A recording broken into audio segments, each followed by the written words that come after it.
The small Polish town of Zagan seemed a world away from the battlefields of World War II. Nestled in the heart of Europe, it was a place that many would have considered peaceful and serene, far removed from the chaos and destruction that raged across the continent. Yet this seemingly peaceful place held a dark secret. Stalag Luft III, a prisoner of war camp designed to hold captured Allied airmen. The camp was meticulously planned and constructed by the Germans, who believed it to be escape-proof. Behind its barbed wire fences and watchful guard towers, thousands of men endured the hardship and uncertainty of captivity. The camp was surrounded by multiple layers of security, including high fences, guard towers, and patrols, all designed to keep the prisoners contained. They came from different countries, spoke different languages, but were united by their yearning for freedom. These men, hailing from the United States, Britain, Canada, Australia, and other allied nations, found common ground in their shared plight and their collective hope for liberation. Life in Stalag Luft III was a constant test of spirit. The prisoners faced daily challenges that tested their resolve and their will to survive. The barracks were overcrowded and the conditions were harsh, with little to no privacy and minimal comfort. The days were long, the food was scarce, and the future was uncertain. Meals consisted of meager rations that barely met their nutritional needs, and the monotony of camp life weighed heavily on their minds. The prisoners lived in cramped wooden barracks, constantly exposed to the elements. Winters were particularly brutal, with freezing temperatures and inadequate heating making survival even more challenging. Boredom and despair were their constant companions. With little to do and no end in sight, many prisoners struggled to maintain their mental health and morale. But amidst the hardship, a spark of defiance flickered. The prisoners refused to let their spirits be broken, finding ways to resist their captors and maintain a sense of hope. These men were not content to simply wait out the war. They were determined to take action, to find ways to disrupt the enemy's plans, and to work towards their own freedom. The prisoners found ways to resist their captors, both big and small. They organized theatrical productions, formed makeshift libraries, and engaged in various forms of creative expression to keep their minds sharp and their spirits high. And even printed a camp newspaper. This newspaper served as a vital source of information and a means of communication, helping to keep the prisoners informed and connected. These acts of defiance, though seemingly insignificant, helped maintain morale and a sense of community. They fostered a sense of camaraderie and solidarity among the prisoners, reminding them that they were not alone in their struggle. They clung to the hope of escape, whispering plans under the cover of darkness. The dream of freedom was a powerful motivator, driving them to take risks and to work together towards a common goal. The Germans believed Stalag Luft III to be escape-proof. They were confident in their security measures, which included regular patrols, guard dogs, and an elaborate system of listening devices designed to detect any signs of escape attempts. They were confident in their security measures, regular patrols, guard dogs, and an elaborate system of listening devices. The Germans took great pride in the camp's reputation as being impenetrable and escape-proof, but they underestimated the ingenuity and determination of the men they held captive. The prisoners were resourceful and clever, constantly devising new ways to outsmart their captors and to work towards their escape. For within the walls of Stalag Luft III, a daring plan was taking shape.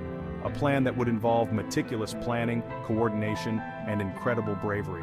A plan that would become a testament to the indomitable spirit of those who dared to dream of freedom. This plan, known as the Great Escape, would go down in history as one of the most audacious and courageous acts of defiance during the war. In the heart of Stalag Luft III, a clandestine organization known as the X Committee operated under the noses of their German captors. This was no ordinary group of prisoners. They were men of exceptional courage and ingenuity, determined to defy their captors and reclaim their freedom. Led by the charismatic Squadron Leader Roger Bushell, this group of resourceful POWs meticulously plotted their escape. Bushell, with his unwavering resolve and strategic mind, became the linchpin of their audacious plan, inspiring his fellow prisoners to believe in the impossible. The X Committee was a diverse group comprised of engineers, linguists, forgers, and even a magician. Each member brought a unique set of skills, creating a synergy that was greater than the sum of its parts. The engineers designed the tunnels, the forgers created false documents, and the magician used his skills to distract and deceive the guards. Each man brought his unique skills to the table, transforming their collective knowledge into a weapon against their captors. They held secret meetings, shared their expertise, and meticulously planned every detail of their escape, knowing that a single mistake could mean death. The escape plan was audacious in its scope and complexity. It wasn't just about digging tunnels, it was about creating a comprehensive strategy that would outsmart their captors at every turn. It involved digging 3 tunnels, codenamed Tom, Dick, and Harry, each intended to reach beyond the camp's perimeter. These tunnels were not just simple holes in the ground, they were engineering marvels, complete with ventilation systems and reinforced walls. The tunnels had to be dug in secrecy, often under the cover of darkness or during moments stolen from the watchful eyes of the guards. The prisoners worked in shifts, using every available moment to advance their progress while avoiding detection. The prisoners used whatever materials they could scavenge: wooden spoons, sharpened cutlery, even tin cans salvaged from their meager rations. These makeshift tools were a testament to their ingenuity and determination. The X-Committee meticulously documented their progress, creating detailed maps and diagrams of the tunnels. These documents were crucial for coordinating their efforts and ensuring that every aspect of the plan was accounted for. They devised ingenious methods for disposing of the excavated soil, scattering it discreetly across the campgrounds. This was a critical part of their plan, as any visible signs of digging could alert the guards to their activities. They even fashioned makeshift lamps fueled by rendered animal fat to illuminate the tunnel's dark interiors. These lamps allowed them to work in the pitch-black conditions of the tunnels, further demonstrating their resourcefulness. This was a testament to the prisoners' resourcefulness, their ability to transform the mundane into tools of freedom. Every item, no matter how insignificant it seemed, was repurposed to aid in their escape. The planning extended beyond the physical act of digging. The X-Committee knew that escaping the camp was only the beginning of their journey. The X-Committee understood that reaching the other side of the wire was only the first step. They needed a comprehensive plan to navigate the hostile territory beyond the camp. They needed forged documents, civilian clothing, and a network of safe houses to aid their journey back to Allied lines.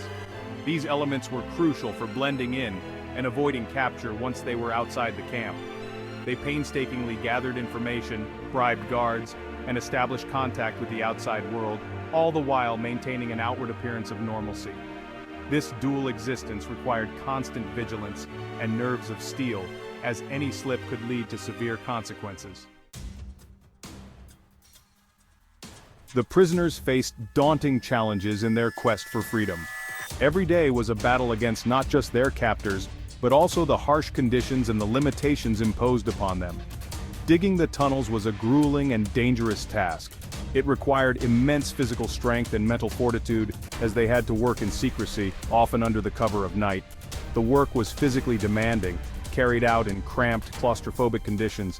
The tunnels were narrow, barely wide enough for a man to crawl through, and the air was stifling. The air was thick with dust, and the constant threat of collapse loomed large. Every shovelful of dirt removed brought with it the risk of the tunnel caving in, burying the diggers alive. But the prisoners persevered, driven by the promise of freedom and the camaraderie that bound them together.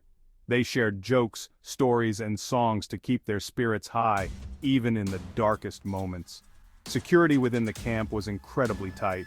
The guards were vigilant, always on the lookout for any signs of escape attempts. The Germans employed a variety of measures to prevent escapes, including regular patrols, guard dogs, and listening devices planted in the ground. These measures made it exceedingly difficult for the prisoners to carry out their plans. The prisoners had to be constantly vigilant, devising clever ways to conceal their activities and avoid detection. They used makeshift tools and improvised methods to dig, all while keeping their work hidden from the guards. They developed a system of signals to warn each other of approaching guards and learned to mimic the sounds of everyday camp life to mask the noise of their digging. This required coordination and quick thinking. Beyond the physical challenges, the prisoners also faced immense psychological pressure. The constant fear of being caught weighed heavily on their minds, and the stress took a toll on their mental health. The fear of discovery was ever present, and the consequences of failure were dire. If caught, the prisoners faced severe punishment, which could include solitary confinement, beatings, or even execution. The escape attempt required incredible discipline, patience, and a willingness to put the needs of the many above the needs of the few. Each prisoner had a role to play, and they had to trust each other completely. Each man understood that his actions could have life or death consequences for himself and his comrades. The stakes were incredibly high, and failure was not an option. Despite the hardships and the ever-present danger, the spirit of the prisoners remained unbroken. They found ways to support each other, sharing whatever little they had to keep hope alive. They found solace in their shared purpose, drawing strength from the knowledge that they were fighting back against their captors however they could. This sense of unity and shared struggle was a powerful motivator. The tunnels became more than just escape routes. They represented hope, resilience, and the unyielding belief in the possibility of freedom.